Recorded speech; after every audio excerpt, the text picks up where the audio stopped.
The Story of Ali Baba and the 40 Thieves. In a town in Persia lived two brothers. Qasim married a rich woman and became a famous merchant. Ali Baba married a poor woman like himself and sold wood. One day, Ali Baba was in the forest cutting wood. He saw a great cloud of dust coming. He was afraid and climbed a tree to hide. 40 men and horses stopped very near the tree. They were thieves. As Ali Baba watched, the captain of the thieves went to a rock and said, "Open sesame!" As soon as he said these words, a door opened in the rock. It led to a cave. All the thieves went inside the cave, and then the door closed. Ali Baba was afraid to move and stayed in the tree. After some time, the thieves came back out and left. Then Ali Baba went to the rock and said, "Open sesame!" The door flew open. Inside was a wonderful treasure. There were piles of silk and gold and silver and boxes full of jewels. Ali Baba filled the bag with as much as gold he could carry and hurried home. Ali Baba's wife couldn't believe what her husband showed her. She started to count the gold piece by piece. "Wife," said Ali Baba, "that will take you all night." "You are right, husband," she answered. "I'll get a measure and measure it instead." She went and borrowed one from Qasim's wife who lived nearby. Qasim's wife was very curious.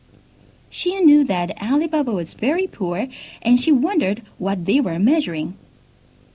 To her surprise, when Ali Baba's wife returned the measure, there was a small piece of gold in it. She was very jealous. When Qasim came home, she yelled at him and said that Ali Baba was richer than he was. Qasim was envious too. He went to Ali Baba's house and said, "You pretend to be poor, but you do not count your money, you measure it. My wife found this at the bottom of the measure you borrowed." Ali Baba knew that he could not keep his secret from his brother. He told him what he had found. Then he offered him part of the treasure. But Qasim wanted to know exactly where it was. "If you do not tell me," he said, "I will tell everyone and you will lose it all." So Ali Baba had to tell him everything, including the magic words. The next morning, very early, Qasim went to the rocks and said, "Open sesame!" The door opened and Qasim saw the treasure. He ran around and put bag after bag of gold by the door. But when he tried to leave, instead of "sesame," he said, "Open barley." Nothing happened. He tried and tried, but he couldn't remember the right words. About noon, the thieves came back to the cave. Qasim heard them coming. When the door opened, he took a bag of gold and tried to run out. But the thieves caught him and killed him. The thieves put back all the treasure. Then they saw that some was missing. They wanted to scare anyone else who came to their treasure, so they cut Qasim into 4 pieces and hung him inside the entrance of the cave. Qasim's wife was very worried. The following morning, he had still not returned. She went to Ali Baba and asked him to look for him. Ali Baba went to the cave and found Qasim cut in quarters. It was horrible. He took the 4 pieces of his brother and put them on his mules. Then he took some more gold and covered everything with wood. After dark, he returned to the town. At Qasim's house, he talked to Morgiana, an intelligent slave who worked there. "Tell no one," Ali Baba told her, "but your master is here in these bags. You must bury him as if he died a natural death." The next morning, Morgiana went to Baba Mustafa, who sewed shoes. Giving him a piece of gold, she said, "Bring a needle and thread and come with me." Before they reached the house, Morgiana covered Baba Mustafa's eyes with a handkerchief. She did not want him to know which house it was. Baba Mustafa sewed Qasim together. Then Morgiana gave him another piece of gold, covered his eyes again, and took him back to his shop. Kasim was buried the next day, and no one learned the horrible truth. When the thieves returned to the cave, they were very surprised to see Kasim's body gone. They also noticed that more gold was missing. They decided that they had to kill the person who knew their secret. One man volunteered to spy on the town. After several hours there, he stopped by chance to talk to Baba Mustafa, who was sewing some shoes. "How can an old man like you see to work?" asked the thief. "It's much too dark." "This is nothing," said Baba Mustafa. "Yesterday I saw the dead body together with less light than this." "A dead body?" cried the thief. "Where did such a strange thing happen?" he asked, giving him a piece of gold. "I don't know," answered Baba Mustafa. "My eyes were covered when I went there." "Perhaps then," continued the thief, giving him another piece of gold, "you will remember the way if I cover your eyes again." For 2 pieces of gold, Baba Mustafa was certainly willing to try. The thief covered his eyes, and Baba Mustafa led him through several streets. Then he stopped in front of Kasim's house. "I think it was here," said Baba Mustafa. The thief marked the door with a piece of chalk. Thanking Baba Mustafa, he gave him another piece of gold and returned to the thief's camp. There he told them all that he had found out. Morgiana came back to the house a short time later and saw the mark. "What's this?" she asked herself. "I think it means trouble." So she took another piece of chalk and marked all the doors in the neighborhood in the same way.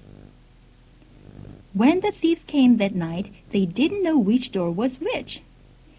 They returned to their camp and killed the first volunteer for making such a mistake. Another thief then volunteered. He found Baba Mustafa and, for 3 more pieces of gold, was led to Kasim's house where Ali Baba now lived. The thief marked the door with red chalk in a spot that was very difficult to see and then went back.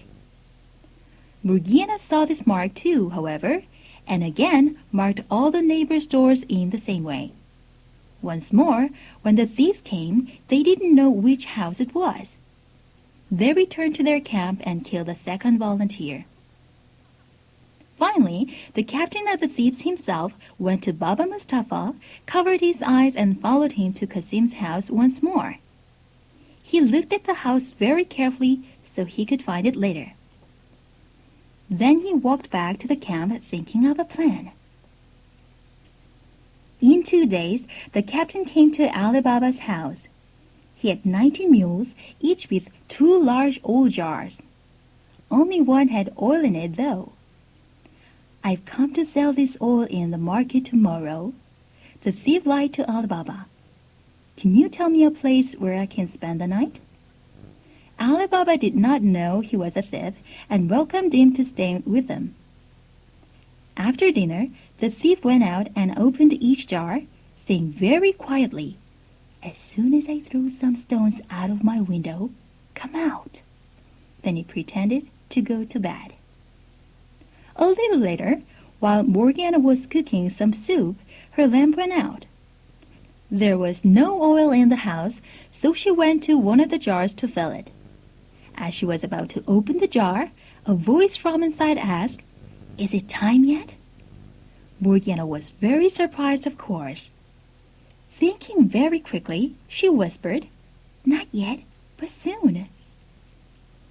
Then she went to each of the other 37 jars and did the same thing. When she found the one jar that really had oil, she filled a large pot and boiled all the oil. Then she went and poured enough into each jar to kill the thief inside. Shortly after she had finished, the captain threw some stones at the jars. No one moved. He tried again, and when nothing happened, he went down and opened the jar. Then he looked in the others and saw that all the other thieves were dead. Finally, as Morgiana watched it, he climbed over the wall and ran away. In the morning, Alibaba was surprised to see the jar still there. Morgiana asked him to look inside and then explained all that had happened. Alibaba was very grateful to her for saving his life and gave her freedom. She decided to stay at the house, however, and continued to work for Alibaba. The captain of the thieves returned to the town a few weeks later. He had a new plan. Dressed as a merchant called Khogia Hussein, he set up a shop across from Alibaba's son's store. Slowly, he became friends with him. One day, Alibaba's son invited the captain to come to his house for dinner. The thief accepted the invitation, hoping to kill Alibaba.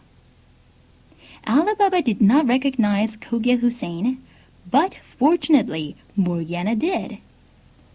She wanted to save Alibaba, so she dressed as a dancer and danced for Alibaba, his son, and the captain of the thieves. Then, dancing wildly, she suddenly took a knife and killed Khogia Hussein. "What have you done?" screamed Alibaba and his son. "What's the matter with you? Why did you do that?" They were very angry. But Morgiana opened the thief's coat and showed them the knife he was hiding. Then she told them to look carefully. "Is this not the captain of the thieves and the old merchant who tried to kill you before?" Morgiana had saved Alibaba's life again. To show his gratitude, Alibaba asked his son to marry her. He was very happy to do this, and they were married the following week. Later, Alibaba took his son to the cave and taught him the magic words, "Open sesame." He taught his son, and his son taught his son, and so on. From then on, all of Alibaba's family lived happily and richly ever after. The story of Aladdin, or a wonderful lamp. There was once a boy named Aladdin. He lived in a rich town in China, but he was very poor. His father, Mustafa, was a tailor, but he died when Aladdin was very young. So, Aladdin didn't learn very much. He spent all of his time playing with his friends. One day, an African magician came to the town. He watched Aladdin for a while and asked some people about him. Finally, he decided that Aladdin was perfect for his plans. "Boy," he said to Aladdin, "wasn't your father Mustafa the tailor?" "Yes, sir," answered Aladdin, "but he has been dead for a long time." At this, the magician threw his arms around him. "I knew it," he said. "You look so much like your father. You see, I'm your uncle." Then, giving him some money, the magician told Aladdin to give it to his mother. "And tell her," he added, "that I will visit her tomorrow." Aladdin's mother didn't know that her husband had a brother and was surprised to hear Aladdin's story. But she took the money and bought some food.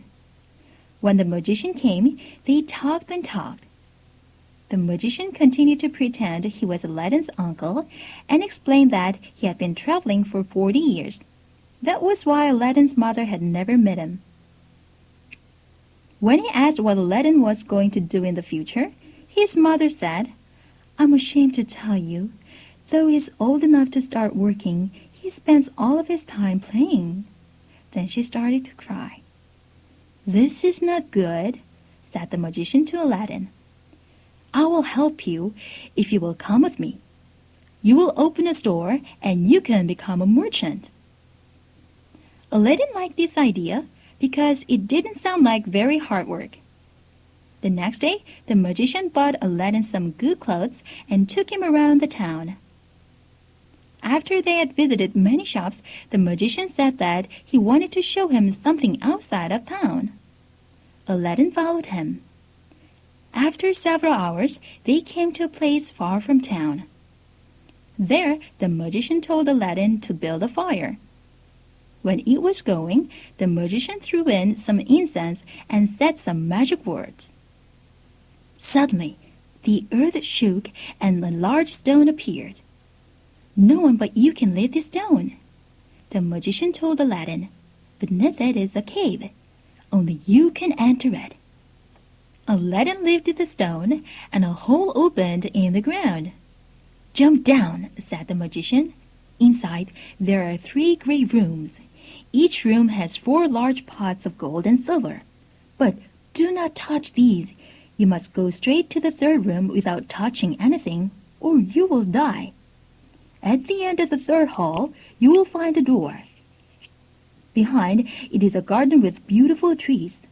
Walk across the garden, and you will see a lamp burning. Take the lamp and bring it back. It will make us both very rich. After explaining all of this, the magician gave Aladdin a ring and told him it was for luck. Aladdin went down into the cave and found everything as the magician had described. He went and found the lamp and put it in his shirt. On his way back, he stopped to look at the trees in the garden. They had strange fruit on them. Actually, there were diamonds and pearls and rubies and emeralds. Aladdin didn't know what they were, however. He just thought they were pretty. So he took as many as he could carry and hurried back to the entrance. He had so many, though, that he couldn't get out of the hole. Help me up, uncle, he said. Give me the lamp first, answered the magician. I cannot right now, said Aladdin, but I will as soon as I'm up. The magician demanded that Aladdin give him the lamp before he would help him up. But Aladdin's hands were full of jewels, so he couldn't give him the lamp. The magician then got very angry and, saying 2 more magic words, closed the opening. The magician had read about the lamp in a magic book. The book said that he must get the lamp from somebody else's hand. That's why he pretended to be Aladdin's uncle. But when Aladdin wouldn't give him the lamp, he returned to Africa that same day. Aladdin called out to his uncle over and over again. Slowly, he began to understand that the magician wasn't really his uncle. The cave was very dark, and Aladdin thought he was going to die. He put his hands together and prayed to God. In doing this, however, he rubbed the ring the magician had given him. Immediately, a huge genie came out of the earth and said, "What do you want, my master? I'm ready to do anything you want me to do." "Get me out of here!" cried Aladdin, nearly frightened to death by the genie. Suddenly, he was on the ground above the entrance to the cave. He ran home and was very, very happy to see his mother again. Aladdin told her all that had happened. She said terrible things about the magician. They both hoped they would never see him again.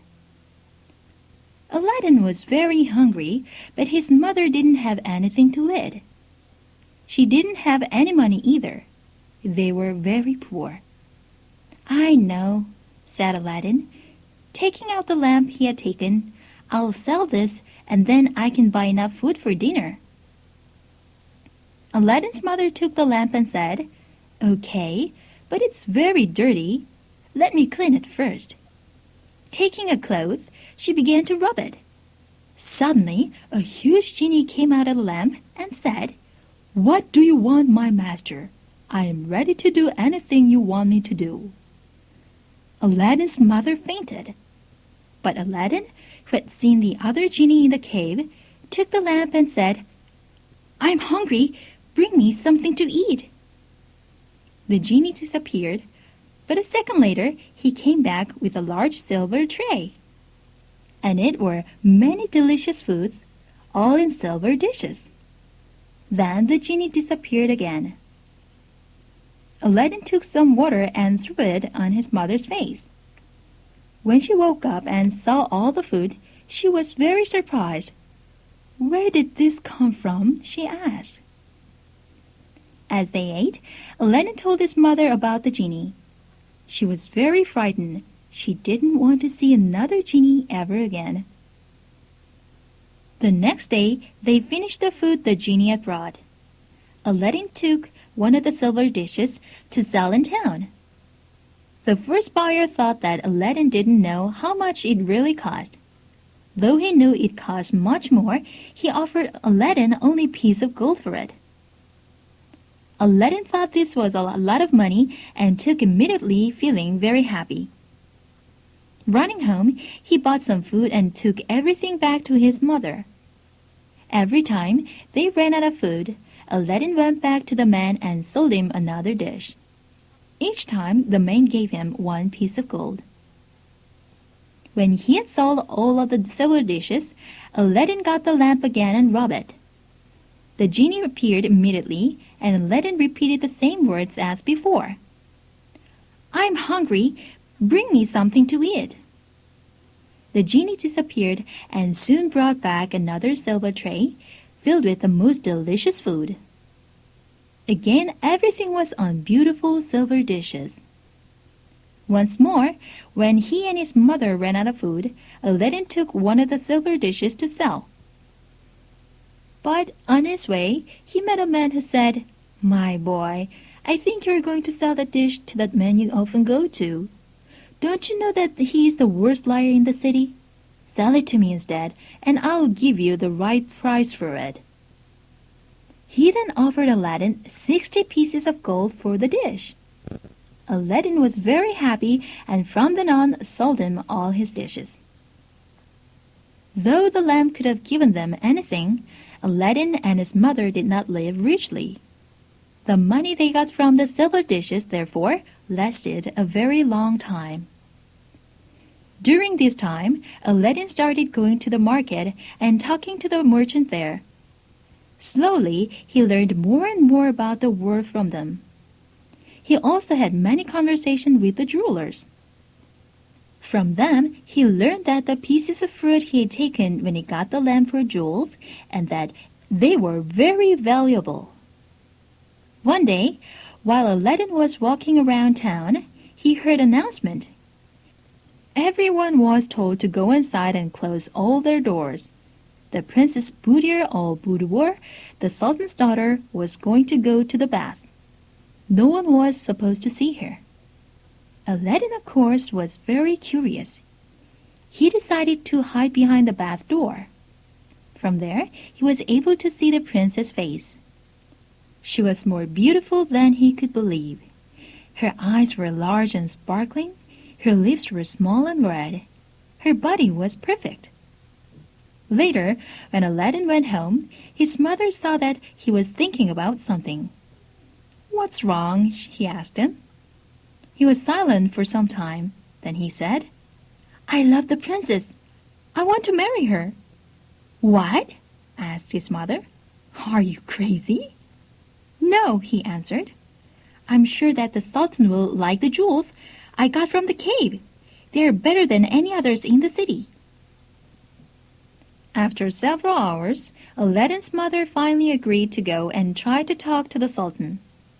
Early the next morning, she took the jewels and went to where the Sultan met to hear the problems and requests of his people. She waited all day, however, without being called to speak. She went again every day for 6 days. But every time there were so many others that she wasn't called. Then, on 7th day, the Sultan called her to speak. "Please, Your Majesty, King of Kings," started Aladdin's mother, "forgive me for what I am about to ask you." "Don't worry," said the Sultan. "You may speak freely. I promise to forgive you anything." Aladdin's mother explained to the Sultan what Aladdin wanted. Then she showed him the jewels. The Sultan was amazed. "How rich! How beautiful!" he cried. He picked them up and looked at each one very carefully. "These are wonderful presents," said the Sultan, looking at the Grand Vizier. "I ought to give my daughter to one who thinks she is so valuable. Don't you agree, my Grand Vizier?" The Grand Vizier hoped that his son would be able to marry the princess. "Your Majesty," he said to the Sultan, "please give me 3 months before you decide. We will try to give a gift worth even more. You know my son already. Aladdin is a stranger." The Sultan agreed to wait and told Aladdin's mother to return in 3 months. She went home very happy and told Aladdin how well everything had gone. Aladdin was the happiest man in the world. Day after day, he thought about the princess and looked forward to their marriage. Then one day, after only 2 months had passed, Aladdin heard that night the princess was going to marry the Grand Vizier's son. He couldn't believe it. Very unhappy, he promised himself that he would stop the wedding. He got the lamp, rubbed it, and told the genie to bring him the princess and the Grand Vizier's son before they were married. That night, before the bride and bridegroom went to bed, the genie came and took them to Aladdin. "Take the bridegroom away," said Aladdin to the genie, "and bring him back in the morning." Then he tried to explain to the princess what had happened. But she knew nothing about her father's promise to Aladdin's mother and didn't understand. In the morning, the genie took the princess and the Grand Vizier's son back to the Sultan's palace. The next night, the same thing happened, so the following day, the princess was so unhappy that the wedding was stopped.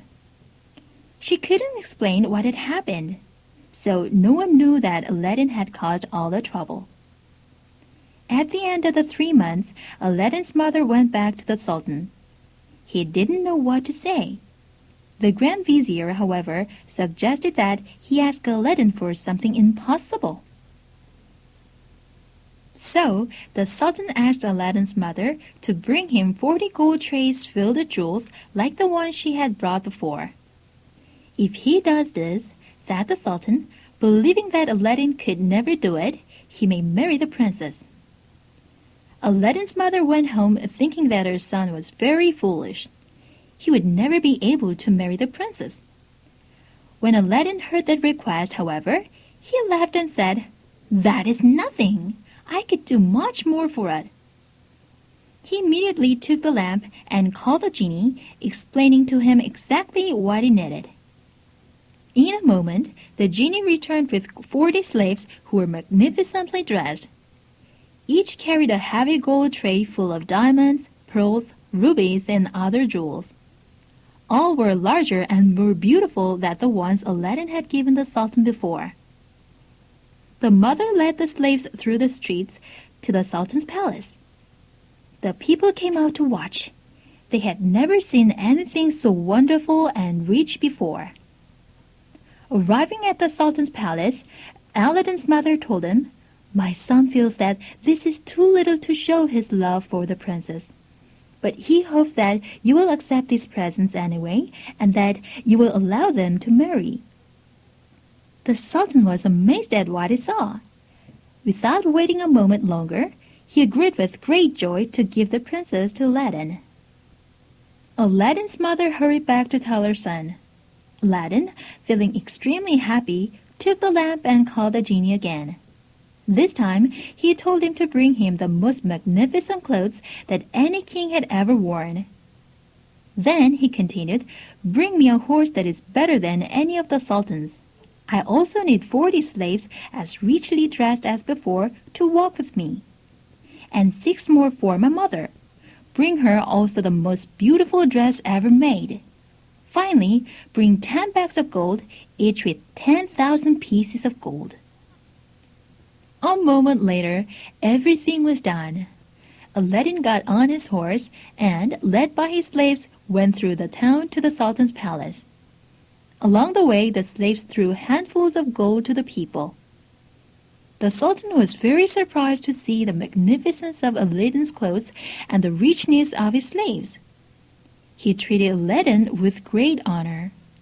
After they had eaten a huge dinner, the Sultan and Aladdin agreed to the marriage.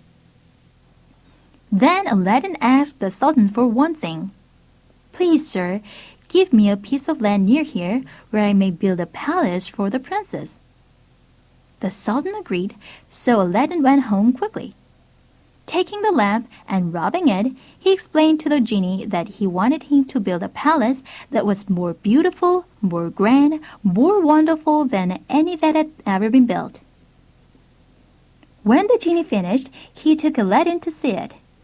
It was made of gold and silver and reached toward the sky. There were jewels everywhere and a lovely garden with beautiful water fountains. The kitchens were filled with food, and there were dozens of the finest horses in the world. Aladdin was very satisfied. He wanted only one thing more. Lay a beautiful carpet from here to Sultan's palace, he said, for the princess to walk on. When the Sultan woke up in the morning, he was very surprised and amazed to see the carpet in front of his palace. Then he saw Aladdin's palace. It was wonderful. As he and the princess walked nearer, the palace looked even more beautiful and amazing. That night, the wedding ceremonies were completed, and everyone was very happy. In the following years, Aladdin and his wife lived happily together. Aladdin often went to talk to the Sultan and the other leaders of the kingdom.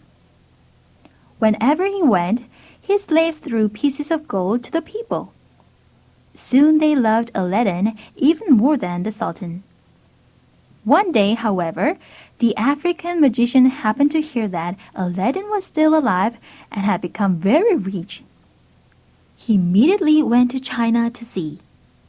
When he got to the town where Aladdin lived, he saw the palace. The magician knew that no one but the genie of the lamp could have built it. He was very jealous and decided to try to get Aladdin's lamp. He bought a dozen new lamps and stood in front of Aladdin's palace. There he called out, "Who will change old lamps for new ones?"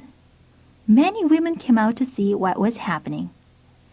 Soon a large crowd was standing around the magician. Many of them brought old lamps to give to the magician, who gave them new lamps. The princess' slave came inside laughing. "What's happening?" asked the princess. "An old man," answered one, still laughing, "is giving new lamps to anyone who gives him an old one. He must be crazy." The princess remembered Aladdin's lamp, which was on a shelf in their bedroom. She did not know about the genie, so she told one of the slaves to take it and give it to the old man. Aladdin wasn't home, and the princess thought that he would be very happy when he got home to have a new lamp. When the magician saw it, he knew that it was Aladdin's lamp. He quickly took it and offered the slave any new lamp she wanted. Everyone laughed at how foolish he was.